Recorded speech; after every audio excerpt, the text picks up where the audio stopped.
Madam, சத்யாவை கூட்டு போறதுக்காக வந்திருக்கேன். ஏஞ்சல், அந்த லாக்கப்பை ஓபன் பண்ணி விடு. மைதிலி மேடம். லெட்ஜர் எடுத்துட்டு வா. Okay madam. சைன் வாங்கிட்டு அனுப்பி விடுங்க.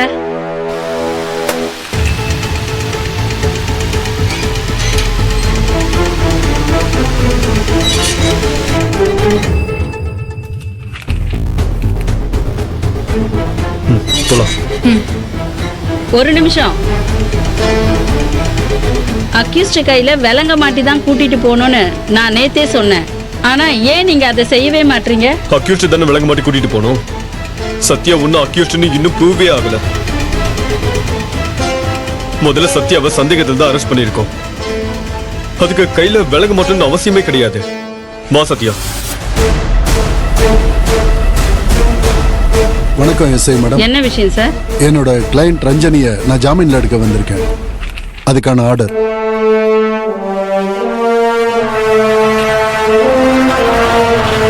ஏன் சார், இவ திமிரு பிடிச்சு போய் போலீஸையே அடிக்க வருவா. நீங்க உடனே ஜாமீன் வாங்கிட்டு வந்துருவீங்களா? அப்புறம் அவ எப்படி சார் திருந்துவா? அதுக்கு நான் அப்பாலஜி கேட்க சொல்றேன் மேடம். இனிமே இந்த மாதிரி தப்பு பண்ண மாட்டேன்.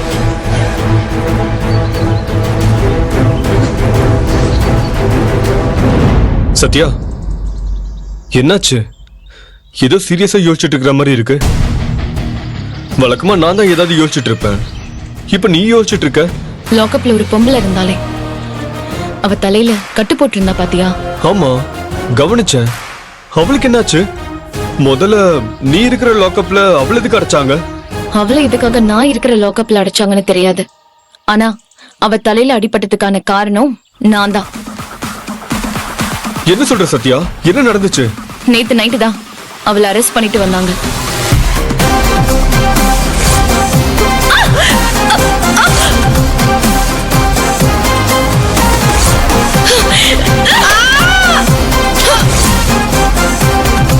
அந்த எஸ்ஐ வேணுனே தான் எங்களை தனியா விட்டுட்டு வெளியே போனாங்கன்னு எனக்கு தெரியும்.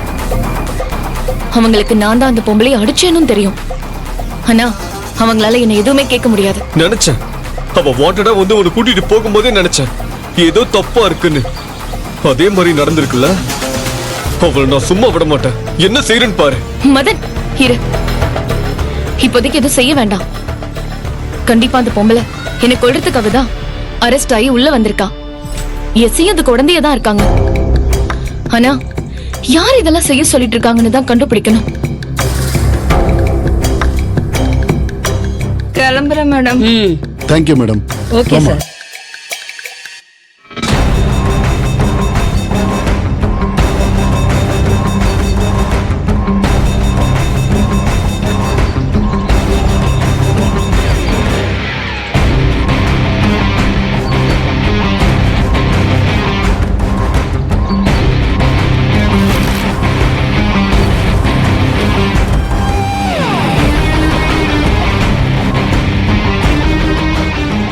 மதன், எனக்கு ஒரு ஹெல்ப் பண்றியா?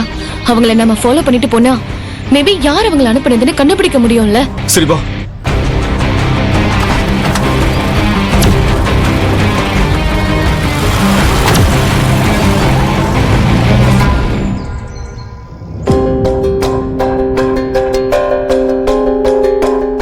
காயத்ரி, சாப்பிட்டியா?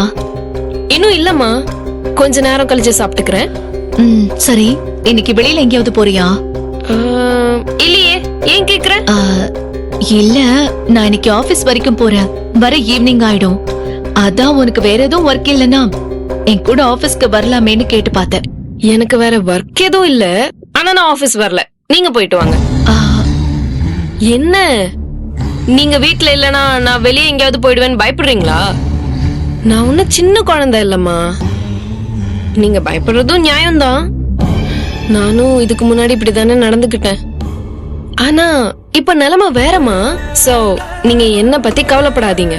நீங்க நிம்மதியா ஆபீஸ் போயிட்டு வாங்க. மேடம், பேக் மறந்து வச்சிட்டீங்க. Phone madam. மேடம், மதியம் லஞ்சுக்கு வந்துருவீங்களா? லஞ்ச் உங்களுக்கும் சேர்த்து ரெடி பண்ணிடலாம்ல? இல்ல தங்கம், நான் ஈவினிங் தான் வருவேன். காயத்ரி வீட்ல தான் இருப்பா, பாத்துக்கோ. ஏதாவது எமர்ஜென்சினா எனக்கு உடனே கால் பண்ணு. சரியா? சரிங்க மேடம். நான் கிளம்புறேன். பாய்மா. பாய்மா. அம்மா டிஃபன் எடுத்து வைக்கட்டுமா? இல்ல வேண்டாம், நான் அப்புறமா சாப்பிட்டுக்கிறேன்.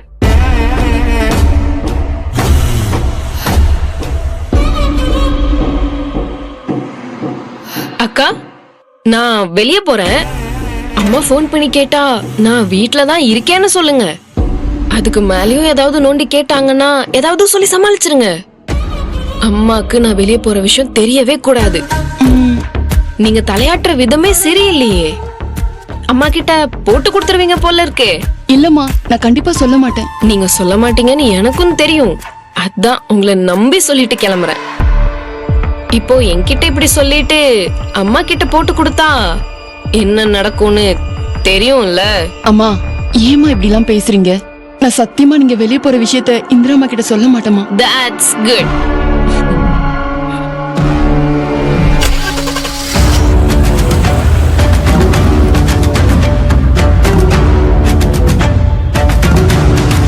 காயத்ரி இந்திராமாவுக்கு தெரியாம எங்கேயோ வெளியே கிளம்பி போறாங்க. இப்பதான் கிளம்புனாங்க. சரி.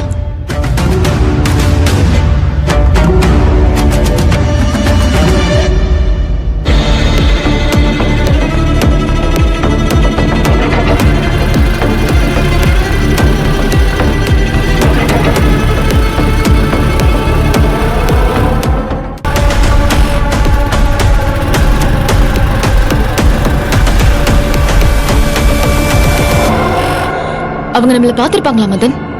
இல்லன்னு தான் நினைக்கிறேன். சரி, சீக்கிரம் போலாம். மிஸ் ஆயிட போறாங்க. டிரைவர் சீக்கிரம் போங்க.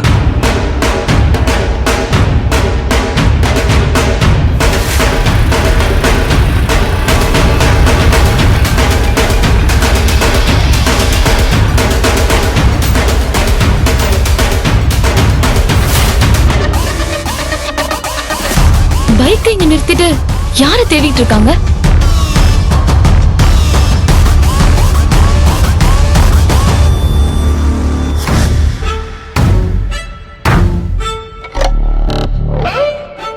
இவங்க ஆக்டிவிட்டிஸே சரியில்லையே. சுத்தி சுத்தி யாரையோ தேடிட்டு இருக்காங்க. இப்ப வேற யாருக்கோ ஃபோன் பண்ணி வேற பேசுறாங்க. தப்பா தெரியுதே. எனக்கும் அப்படிதான் தோணுது மதன். எனக்கு தெரிஞ்சு இப்ப அவங்களை யாராச்சும் பார்க்க வரணும்.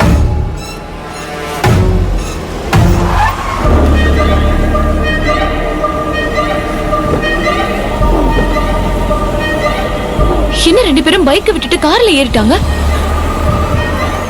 விடாத மதன், அந்த காரை ஃபாலோ பண்ணலாம். அந்த காரை ஃபாலோ பண்ணுங்க.